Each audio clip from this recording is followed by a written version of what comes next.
بسم الله الرحمن الرحيم الحمد لله رب العالمين والصلاة والسلام على رسوله سيدنا محمد وعلى آله وأصحابه ومن اهتدى بهديه واقتدى بسنته إلى يوم الدين ما بعد فأعوذ بالله من الشيطان الرجيم بسم الله الرحمن الرحيم ألا إن أولياء الله لا خوف عليهم ولا هم يحزنون الذين آمنوا وكانوا يتقون صدق الله العظيم. Respected brothers, elders, young friends and honorable listeners, we continue with this series on the four great Imams. And we mentioned previously in our first session, we gave a brief overview of the four madhahib, of these four schools of thought or schools of law, where they came from, how they developed. And we mentioned that there weren't just four Imams at the time. There were many other Imams at the time doing exactly what these four Imams were doing. And in essence, what they were doing is they were taking the Quran, the Sunnah, they were looking at their communities, looking at their era, looking at their society, and they were extracting rulings from the Quran and Sunnah which made life easier for you and I. And Allah Ta'ala granted acceptance more to these four, and their madhahib, they flourished thereafter. And then we mentioned towards the end of that session that over the last 100 years or so we have this new, like you can say, sect that they say that, you know what, you don't need to follow a madhab, this is bid'ah, rather you should be following the Quran and the Sunnah. And we also mentioned that if we were to then go and look at the Quran and look at the Sunnah and try to develop our own madhab, and you tell them that this is what I've learned from the Quran and the Sunnah, they still will not believe us. Why? Because it's not in accordance to what the Imams are saying. So in essence, what they are doing is they are creating a fifth madhab. But why should we listen to them when we have these four Imams? And these four Imams, they saw an Islamic tradition before them. The likes of Imam Abu Hanifa rahimahullah ta'ala, he had the heritage of the Sahaba radiyallahu anhum before him. Likes of Imam Malik rahimahullah ta'ala, he had Amalu Ahli al-Madina. He could see the practice of the people of Medina before him and he could go off that. Whereas these people have not seen any Islamic tradition. All they have in front of them is theory. So this was a brief overview we gave last time. And today inshallah, and today and the next session we want to go through a little bit about Imam Abu Hanifa rahmatullahi alayhi, because he is the first of these four great Imams. Like we mentioned, the quotation of Imam Shafi'i rahimahullah ta'ala, that الناس عيال على أبي حنيفة في الفقه. People, everyone is dependent on Imam Abu Hanifa when it comes to jurisprudence, when it comes to fiqh. Because he's the first one who codified everything.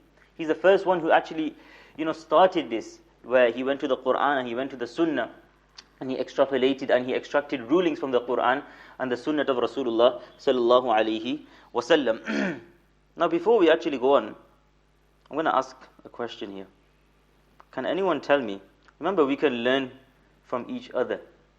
We can learn from each other. We learn more by asking each other, by listening to each other. Now I'm not going to force anyone, but I just want to gauge how much we actually know regarding Imam Abu Hanifa rahmatullahi alayhi. And there might be things that you'll learn today, there might be things that I don't know, I might learn of you guys. So can anyone say anything regarding Imam Abu Hanifa? It can be anything. Anything. 100 years after the demise of Prophet.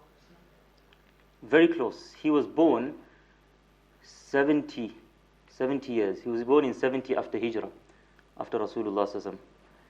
So he was born 60 years after the demise of Rasulullah sallallahu alaihi wasallam. Anything else? His mother? His mother wouldn't feed him without praying. His mother wouldn't feed him without praying. There is Ghaliban a story of that as well. Anyone else? His name was Nu'man. Anything else? We have a lot of discussions or disagreements or difference of opinions with two students. Yes, he had two students. Like we mentioned, that the Hanafi madhab is not just based on Imam Abu Hanifa. He had many students.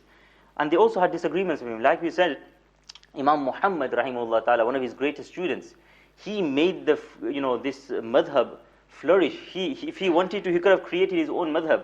He actually went against his teacher Imam Hanifa in about 20% of his in 20% of the rulings. but he was very devout to his teacher. So they had disagreements, but they had respect within their disagreements. Anyone else before we start? From Iraq. He was from Iraq. Very good. Yeah? He was actually born in Iraq, and he actually passed away there as well, as we'll mention in our next session. So let's start, inshallah. So once upon a time, that's how all stories start, right? Once upon a time. So once upon a time, there was a man. His name was Thabit. And this man, Thabit, he was very, very pious. So he was once walking somewhere, and he came across an apple tree. And the apple looked really tasty. It looked really nice. So he plucks it off the tree, and he eats this apple. Now, as soon as he eats this apple, he feels a bit of guilt within his heart that, you know what, I've just eaten an apple without the permission of the owner. So I need to go and find the owner of this orchard. I need to go and find the owner of this garden and repay him, apologize to him. I need to pay him back. So he returns and he finds the owner of this orchard. You know, how many of us, there's so many lessons that we can take. How many of us would actually think of this as a sin? You know what, we commit major crimes and we don't bat an eyelid. Here, Nabi Sallam says in a hadith that the believer is such that when he commits a sin, then it's like there's a mountain on his shoulder. He can't wait to go to Allah subhanahu wa ta'ala. He can't wait to pray those 2 rakats. He can't wait to go into sujood and let those sins off his shoulders. Whereas, on the other side, a hypocrite, the sign of a hypocrite is like, when a hypocrite commits a sin, it's like when a fly comes and sits on you. What do? You push it away, you shove it away. This is what a hypocrite does. You know what? It's only a sin. So this person, what was his name? His name was Thabit. He was very, very sincere in his relationship with Allah subhanahu wa ta'ala. We ask Allah ta'ala to make us sincere. And we pray to Allah ta'ala, He grants us taqwa. Many of us, we think that taqwa only comes, when we get to the age of 50 or 60. This is not. Taqwa, and you know what? We've overcomplicated taqwa. Taqwa is very simply that a person stays away from those things which Allah ta'ala has made haram, and you do those things which Allah ta'ala has told you to do. This is taqwa. You come onto the platform of taqwa. Like the poet, he says, خَلِّ الذُّنُوبْ صَغِيرَهَا وَكَبِيرَهَا ذَاكَ التُّقَى. Stay away from minor and major sins. This is taqwa. Many times we have this notion that, taqwa, you've got to be, mashallah, Sufi sahab, you've got to be looking down, you can't look left and right. No, this is not taqwa. Taqwa is literally, we made it very complicated, we made it very, very difficult. Stay away from those things which Allah ta'ala has made haram, and do those things which Allah ta'ala has told you to do. So, he had great taqwa, great consciousness in regards to an apple. So he goes to the owner of this orchard, and he says that, look, I ate this from the orchard, from the garden, I need to repay you, what can I do? Will you forgive me? He says, I will forgive you, but on one condition. And what was that one condition? He says that one condition is you need to marry my daughter. Now you guys are thinking, let's go steal some apples. Let's go steal some apples. But it wasn't that easy. It wasn't that easy. The deal wasn't that cheap.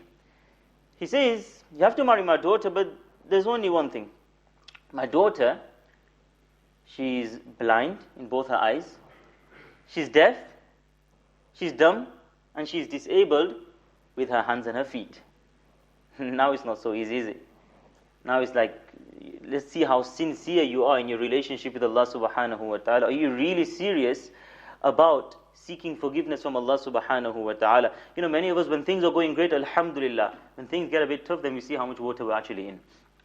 So now this person, he was thinking like, what shall I do? But he thought, you know what, I'm going to go ahead with it. I'd rather deal with the consequences here.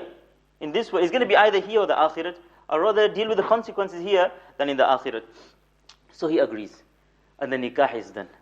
Now he's told that you can enter into the room to meet with your wife for the first time.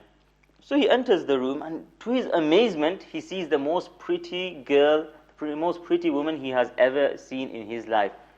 And as he enters, he says, Assalamu alaikum wa rahmatullahi wa barakatuh. And she replies, Wa alaikum assalam wa rahmatullahi wa barakatuh. And he's shocked.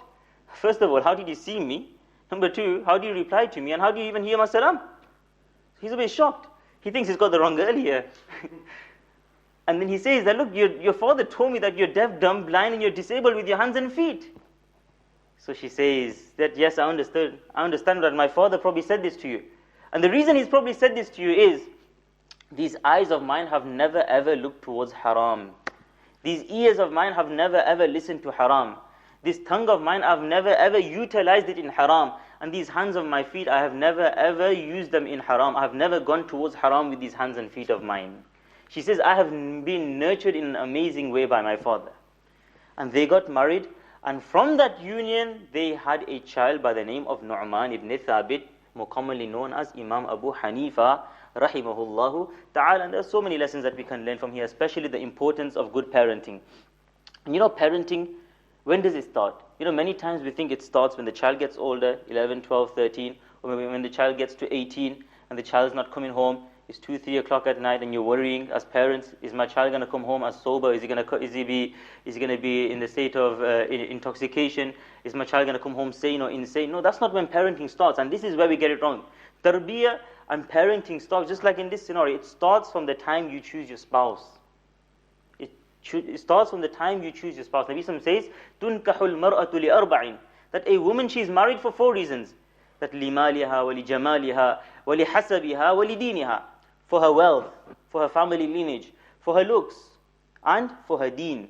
Nabi says, فَظْفَرْ بِذَاتِ الدِّينِ. If you want to give preference to any of these, then give preference to the deen. It doesn't mean that you overlook all of these other ones. They're also important. Yeah? You need looks as well. You've got to wake up next to that person for the rest of your life. That's important. But don't overlook deen. Deen is the most important. So this was the coming of Nu'man ibn Thabit. So at least we've learned the name of Imam Abu Hanifa rahimahullah ta'ala. His name was Nu'man ibn Thabit. Now, in regards to his, today we're just going to discuss regarding his characteristics and the lessons that we can learn from Imam Abu Hanifa rahimahullah ta'ala. So the ulama say, regards to his physical appearance, the ulama say he was very tall, he was very, very handsome, and on his forehead he had the mark of sujood.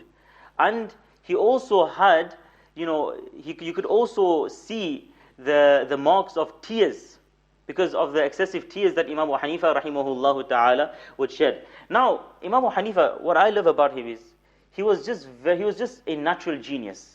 Once someone observed him just standing and sitting, and he says you can tell he's a natural genius just in the way he stands and he sits. This is Imam Abu Hanifa rahimahullah ta'ala. And many of us, we have this perception of Imams, that it's like, Sahaba radiyallahu anhum ajma'in, they were all different. Every single Imam, every single faqih, every single Sahabi, they were all different in their temperament. Some are approachable, some are not approachable, some are very easygoing. It's like Sahaba, you had Abu Bakr radiyallahu anhu, he would just cry and cry and cry. And he was very, very soft-hearted, soft in the way he spoke. Whereas on the other side, you had Umar radiyallahu anhu, he was very harsh in the way he came across. That was just their nature. So likewise, Imam Abu Hanifa rahimahullah ta'ala as well, they say that he was always smiling, he was very, very approachable. He was very, very approachable. Some Imams are not approachable, and some are. So Imam Abu Hanifa rahimahullah ta'ala, he was very approachable. And the reason for this is, he grew up with his father. His father was a very, very rich person, and he was a businessman, and he owned some kind of silk clothing trade. So he would take his young son Nu'man from a young age with him to the marketplace, and with him to his business trips. And Imam Abu Hanifa, then he took over as well, and he was also a very, very rich businessman. And he liked his fine clothes. Imam Abu Hanifa, he liked good clothes. You could tell, when Imam Abu Hanifa had passed by somewhere, you would know that Imam Abu Hanifa has now passed by here. And he liked his good clothes. Once, he borrowed a garment of someone, and he took it off him, and after a while he gave him back. He says, "No, this is not good enough." And later on, he was seen wearing something like 10 times, that article of clothing. This was just the way he was. Once someone came to the gathering of Imam Abu Hanifa rahimahullah, that he was wearing shabby clothing. So Imam Abu Hanifa, he observed him, he looked at him. After the gathering, Imam Abu Hanifa, he told him to stay behind, stay behind here. So he called him, and Imam Abu Hanifa, from under his musalla, he picks up some money, and he gives it to him. So this person realizes that Imam Abu Hanifa wants to give me some money. He says, "No, I don't need any money, I've got enough money." So Imam Abu Hanifa says that, "Why don't you wear good clothes then? At least dress well. Don't make people feel sorry for you in the way you dress. Dress well, Allah Ta'ala has given you money." So he was a major businessman as well. And his taqwa and his honesty in his dealings is something which is very, very well documented. He never exploited others. He never took advantage in his business. In his business he had one rule, that there was no haggling in his business. It's either you take it or you leave it. There's one price, you take it or you leave. Some people just don't want the headache of haggling. It doesn't mean that when you go to Makkah, Medina, and even in other places, brother, where you from? England, I give you good price. I was in Palestine last week, it was exactly the same thing. when you're from England and you're from UK, they give you a different price. When you're local, they give you a different price. But that was just the way he worked. That no haggling, one price, and people knew that if you're going to go to Imam Hanifa's shop, you just buy it. You either buy it or you don't buy it. And he was one that he never praised his own product. People like praising their own product, like, it's like this, it's like this. He never liked to praise his own product. Again, if you want to buy it, buy it. If you don't want to buy it, go somewhere else. It's absolutely fine. So on one occasion, Imam Abu Hanifa was just observing one of his workers, and someone came, a customer comes into the shop, and he comes to buy some silken cloth. So one of the workers, he takes the cloth out, he's taking it out of the packaging, and as he is taking it out of the packaging, because the cloth is so nice, he starts reciting Durood Sharif. Allahumma salli ala Muhammad wa ala ali Muhammad. It just made him recite Durood Sharif, as if to show that, this cloth is really nice. So Imam Hanifa, immediately he stops the transaction. He says, you're going to buy from here, don't buy from here, go somewhere else. Although it wasn't wrong to recite Durood Sharif, but he's trying to imply that, this cloth is really good. It's as if he's praising it. No, don't buy it from here. And Imam Abu Hanifa, rahimahullah ta'ala, he wouldn't exploit anyone. Once a woman comes to the business of Imam Abu Hanifa, rahmatullahi alayhi, and she tries to sell Imam Abu Hanifa some cloth. So Imam Abu Hanifa says, how much are you selling it for? She says, 200 dirhams. He says, it's not worth 200 dirhams. It's worth much more than that. She says, no, just take it for 200 dirhams. Now, if he wanted to, he could have taken it for 200 and sold it for much more. He says, no, let me take you somewhere else. He takes her to another shop, and he says to the shop owner, how much would you buy this for? He says, easily 500 dirhams I'd buy it for. He says, do you want to buy it? He says, yes. He buys it, and he gives that 500 dirhams to this woman. If he wanted to, he could have taken 200 dirhams from her, he could have exploited her, and he could have, made 300 dirhams on it, but he was such that he was very, very fair in his dealings. And in his own business, he had a business partner by the name of Hafs ibn Abdul Rahman. So Hafs ibn Abdul Rahman, one day, Imam Abu Hanifa tells him that I'm going to go and leave, I'm going to go somewhere. Now in my absence, there is this particular cloth which has a defect in it. And this is a general, ruling in trade anyway, that if you're selling something, whether it be on eBay, whether it be on Facebook Marketplace, on WhatsApp, wherever you are selling anything, if there is a defect, you don't hide it. You tell the customer, or you tell the people you're selling to that there is a defect in this product. So he told him that make sure you tell the customer, whoever's going to buy this particular article of clothes, that there is this defect in it. So Imam Abu Hanifa goes. After some while, Imam Abu Hanifa comes back, and that cloth has now been sold. So he asked the worker that, did you make the buyer aware that there was something wrong with this piece of cloth? He says, no, I forgot. Immediately Imam Abu Hanifa, he basically sacks this guy, Hafs ibn Amr. He says, I can't work with you anymore, number one. And number two, the entire day's dealings, he went and he put it into sadaqah. This was the amount of taqwa he had in his business. And it's important to understand this. Why? If a person has this much taqwa in terms of the dunya, in terms of the business, then you really think that this person is going to tamper with the deen of Allah Ta'ala? You think this person is going to make up rulings to suit their own whims and desires? Never. And today you have, unfortunately, youngsters on the street, and they try to put themselves in the same balance of Imam Abu Hanifa. Imam Abu Hanifa says this, but I think this, brother. Brother, learn Arabic first. And then start talking. They try to put themselves on the same path as Imam Abu Hanifa. Never. Imam Abu Hanifa, another amazing thing about him, we'll end in a few minutes. On a daily basis, he told his son, and obviously not everyone can do this, but it's a lesson for us. He would tell his son that every single day you should give 10 dirhams into sadaqah. And through this, you will feel the barakah in the rest of your wealth. If a person can, daily give some sadaqah. 1 pound, 2 pounds, 3 pounds, whatever you can, and through that you will see the barakah. Another thing he would do, Imam Abu Hanifa, is every single Friday, he would give 20 dinars for the isal thawab of his late parents. So the reward continues to reach them as well. Now another thing, you can see his taqwa and his God consciousness and how he was super vigilant of Allah subhanahu wa ta'ala. So he was a person who loaned money to people. He would give money to people to borrow because he had money. Now, even his taqwa, when he gave people money to borrow, on one such occasion, he had given an individual money to borrow. And this person, he had some shade to his house. So it was a very, very, it was like a hot summer's day like today.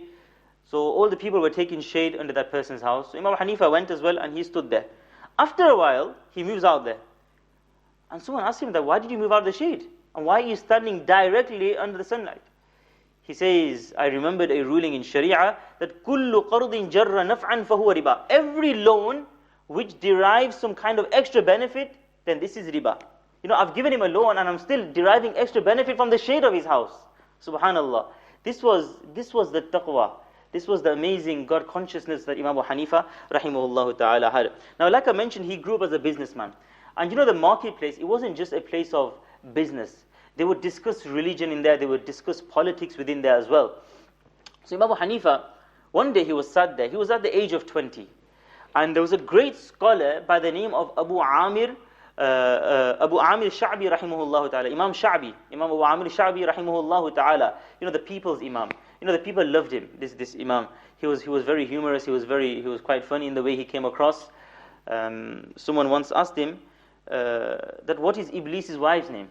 What is the wife of Iblis? He says, that's a wedding I didn't attend.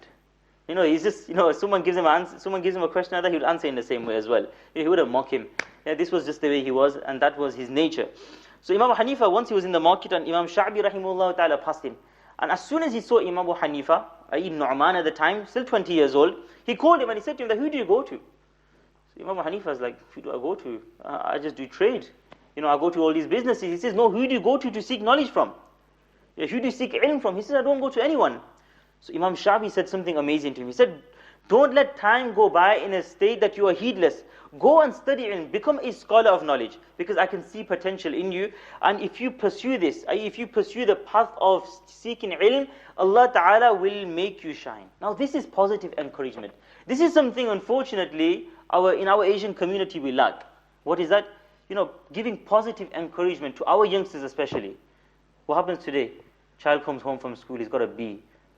You got a B, that guy got an A and this guy got an A. Positive encouragement, look where it gets you.